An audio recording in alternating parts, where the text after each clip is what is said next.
In today's video, we are finally gonna rebuild another website. This is not a multi-part video though, but let me know if you wanna see me continue this rebuild. What we will be rebuilding today is this website made by Google. And the website, or at least all of its animations that we're gonna recreate, are made in ThreeJS. And ThreeJS is a 3D animation library. And you also see that already in the shadows and all of the great details that are in there. But when I saw it, I thought, why shouldn't we try to replicate this with plain CSS?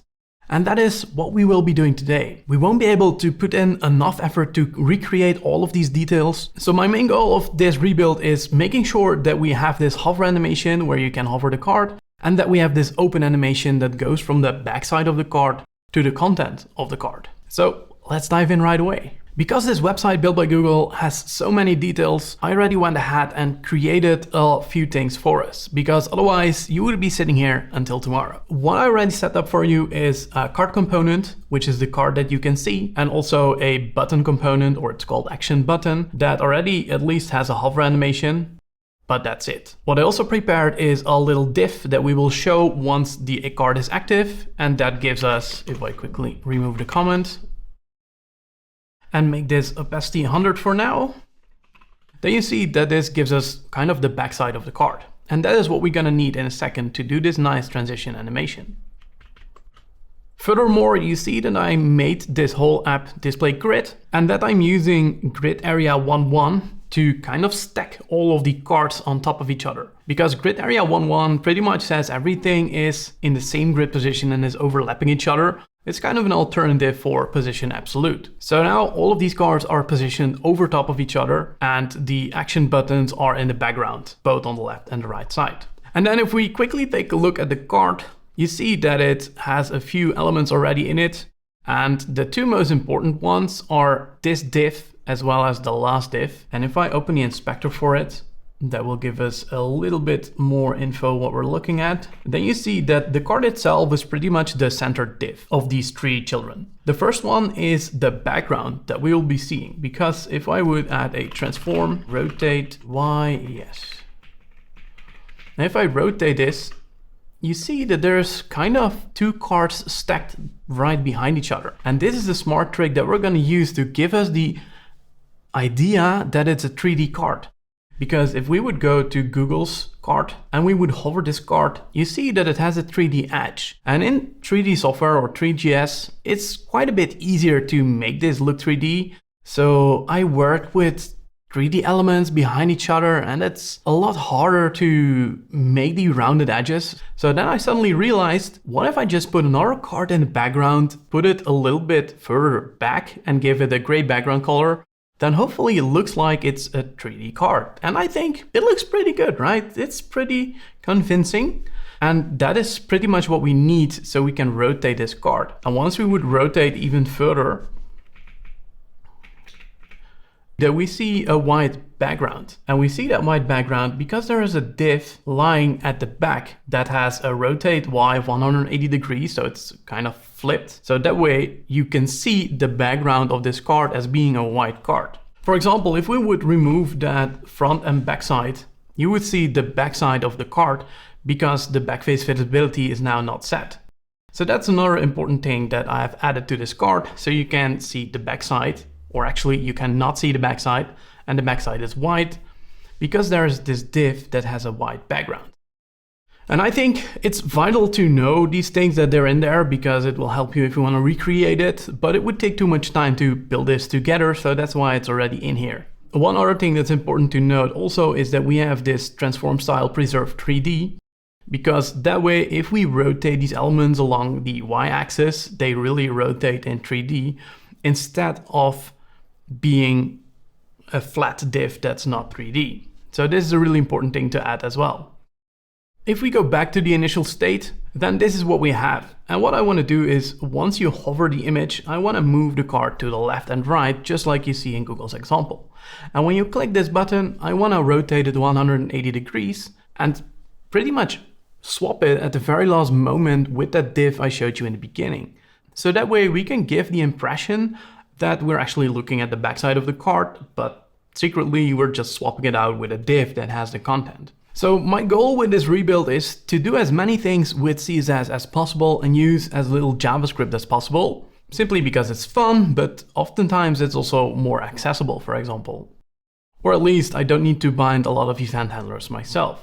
So the first thing I want to do is once you hover these buttons, I want to rotate the card towards it. And I could use some JavaScript to detect which card I'm hovering, but I could also do this with CSS. And since I'm using Tailwind, I can use the peer selector, because if I would add a peer class on here, and then we would go to, for example, this card, let's just say background red 300. Well, you can see the background a little bit, but you get the idea. And then what I now can do with this peer is I can say peer dash hover colon. And now once I hover this card, you see that the background suddenly becomes red. And these peer classes are super powerful. So what this does is it will use the tilde selector, and that tilde selector can be used to select a child that's a sibling of the same element. So if we hover this .peer class, then we can do something with the other element, and in this case add the background color in general. So even though this is Tailwind, it's just adding the tilde selector, which is normal CSS that you can use in any place you write CSS. However, what I also want to do is I want to be able to hover both of these buttons. So that will mean that I would need to add another peer here. However, that would mean that we now have two peers and I can't distinguish which one I'm hovering. Well, of course, Tailwind also created a solution for that. And that is that we can give them names. We can add a forward-facing slash after the peer, and then we can make these have names, peer next and peer show. So now they suddenly have different names and I can target them individually. That would mean that this peer hover class now also becomes peer hover slash next, and then you see that it's still working. And now I want to use exactly this functionality to manipulate the card and rotate it towards the same element. And then we only use CSS for it. So for the card movement, we pretty much only need to do a CSS rotation and transform. But of course, it's pretty hard to come up with the exact rotation you would need to get the effect. I think it took me probably an hour to get this to a place that I like it. So what I did is I already went ahead into my CSS file and added two new classes that have the correct transform. So I could inline this in my TSX file as a Tailwind class as well, but to keep the file a little bit more readable, now when I'm explaining, I've put it in this file. But what this class simply does is it adds a transform, and that does a 3D rotation as well as a 3D translate. And then based on its either left or right, it moves into the right position. So that means that instead of doing peer hover next and then adding a background color, I can now use this so-called component in Tailwind, but it's just a class that applies a specific CSS. And I can use them to, instead of do the background 100, I could say card minus minus to left. And now if I would hover it, you already see that the card is moving left. And that's only because I've added the translate. Plus the other important thing is that we also need to add a perspective to this div. I already went ahead and did that. I gave it a perspective of 500, but if we didn't have it, you would see that it doesn't look 3D, it just rotates like it would usually do. But if we combine that rotation with this perspective, all of a sudden we get a 3D rotation. Amazing, right? So that means if we want to go towards the other side, that we simply need to add another hover. And for that, we can use peer hover slash next card to right.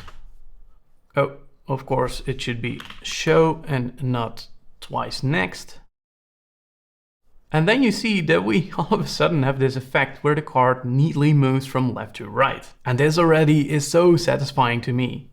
What we did is we right now added a hover on a div, which means that it's not accessible. Because if we would focus the anchor, then also something should happen. And for that, we can simply copy this hover and make it a focus within.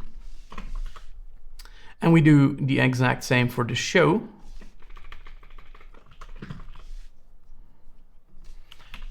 Focus within.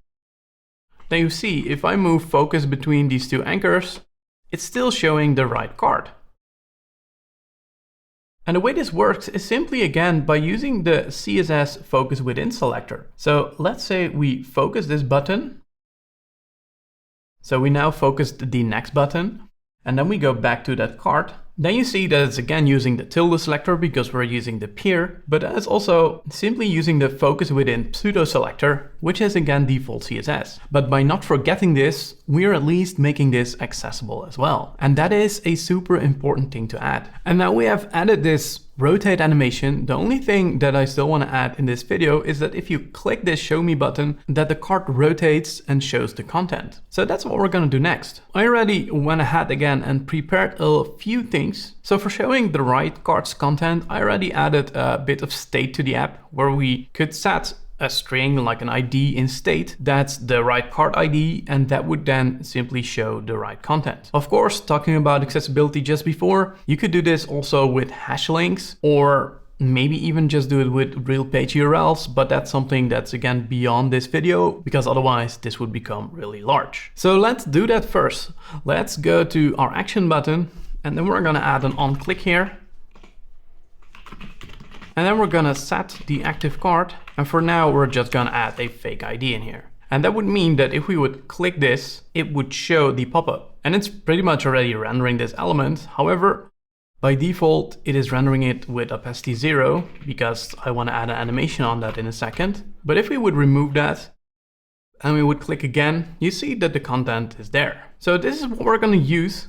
But also we need to add some animations, of course. And for this card rotate animation, I simply want to use CSS keyframe animations. I already went ahead and went into my Tailwind config and created two animations that we're going to use for this. The first one is a card visible animation and the other one is a card on stack animation. And what it again does is it simply has some 3D rotations and translates that have a starting point that is in this case the same as the hover starting point when it's to the right side. And for the card on stack, then it goes exactly back to the center because it goes back to the center position and not its hover position. But also here, experimenting with all these 3D rotation and translations, that took me quite a bit of time to get this dialed in. So don't get lost if you struggle with this for an hour or maybe even multiple hours. It is normal because I guess there's some math involved here and I tried to come up with a few things, but this is damn hard. So that's why I went ahead and already created this because you didn't want to see me struggle for so long. But these two animations I can then simply apply to the card and then it will rotate and scale into place. You also see that there's, for example, a scale 3 applied and then it will simply show itself. So in order to apply the right keyframe animations, we need to somehow know if it's either opening or closing. So that is why I also want to introduce another state where we keep track of what's currently happening, if it's opening or closing. So let's create a new React state for that called animation state and set animation state. That is a use state. We already see that Copilot is helping us a lot. It's suggesting we use idle, show, or next. Well, I would like to make it opening and closing and then idle as a default. So these three strings are the option for the state and that is what we're going to use. That means that if we go into the on click, that we're going to set the animation state to opening. And based on this opening, we are then going to add a class to our card, which will run the open animation. So let's go to the card and then we're going to say animation state is equal to opening. Then we're going to animate card visible. Oh, and of course we need to add Tailwind merge around this so we can combine these two class names and not make a typo, animation state. And then what's now happening is when I click this button, it's setting the animation state to opening and that will then set the right card animation. So let's see what happens if we click. Look at that. We already have a visible card. Pretty neat, right? Now, the only thing that we need to do is right at the very last moment, we need to show this card's content. And that simply should be a fade in. It has a top of 5 viewport height, which is calculated based on the position of the card, the end position of the card. And then we only need to fade it in and it will be in place. So also for that, I already went ahead and created a small keyframe animation that's called card details, where we simply keep the pointer events none as long as possible. And at the very last moment, we fade it to 1 and add the pointer events to auto so you can interact with it. The pointer events is none as long as possible, because otherwise the card would already be in the page and you would be able to click it, but you don't see it, which would mess with the page, of course. We only need to add in this card details keyframe animation in order to see the card. Down below, you also see I added a card details hidden animation, which runs the exact same animation, but does so in reverse. So that's what we're gonna add if we are closing the card. So let's go back to our app, and then we're gonna go into our content div, where we're also gonna add tailwind merge to add multiple classes. And then we're gonna say if animation state is equal to opening, then we're gonna add animate card details. And if we now click this card, you see that at the very last moment, this card fades in and it just looks like it's in exactly the same place. And it's kind of the backside of the card. But we're simply replacing it with the active card div once it's in place. I love it. Now, what we of course also need to do is we need to be able to close this. So for that, if we click this button here, then it should set the state to closing. So that's what we're gonna do next. We're gonna add a on click. And then we're gonna set animation state to closing. And that means that we're also gonna add the animation state check here. It's equal to closing. Then we're gonna animate card details hidden. And we need to do the same for the hover card, of course. Animation state is equal to closing. And then we animate card hidden. Now let's see if it works. We open it. Card opens, close it, and look at that. The card goes back on the stack. However, we can't click anymore now. And that is because this active card div is still visible because we don't reset this active card yet. What I want to do for that is I want to add a use effect. And as a dependency, we're going to take in the animation state. And then we're going to say if animation state is equal to closing, then we're, thank you Copilot, gonna run a timeout that sets the active card back to null and the animation state back to idle. So that way this div will be hidden again and we don't see any card or any card content. So let's try again. We open the div, we close it. The only thing I now still want to add is that if you click this button, I want to blur the button so the focus state won't keep sticking around. Depending on browser device, that could happen and that could result in ugly behavior because after a transition completes, it might otherwise go back to its hover state. So just to be safe, I'm gonna take the event from the button and we're gonna look at event.currentTarget and add a blur event on here. So the button is blurred and the hover state won't stick around. An even better solution for this would be to go into the card that pops up or the detail and focus the first focusable element in that and even use things like focus trapping, things like that. But then we're really diving into accessibility. If you're curious about that, definitely look that up because that would be the best solution for this. And it looks so good. We have a 3D-ish looking card, which is not that easy with CSS. And then we have this animation where the card pops up. And if we quickly jump back to Google's animation, you see, oh, I see that I forgot the background. Of course, I already prepared that. I made two classes, blob left and blob right. And they're simply div that we scale. It has full rounded corner and then we scale it from 0 to 100 based on if it's hovered or not. So that's pretty easy to add still. We go to our div and then we can add blob left as well as blob right. And then look at that. That of course looks so much better again.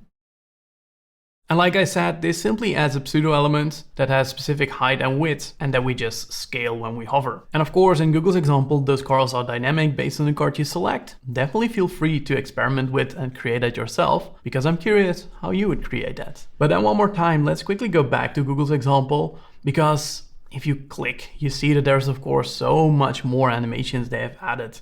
Also, there's a really neat drop shadow happening here, which we can replicate with CSS, but it's a lot harder to make so realistic than in a 3D engine. There are so many more animations happening, of course. So, and don't forget, if you click on the next, you see the pop from one card to the other card. And that just, it looks so nice. So let me know if you want me to recreate more of this page. And for example, also do the next card animation. And then who knows, maybe you see it next week on YouTube. I'm at least really happy with the result we created today, and I hope you're as well. For now, I'm gonna go back and build the pro course platform that I'm working on. So that's all I have for you today. Thank you so much for watching, and I hope to see you in the next video.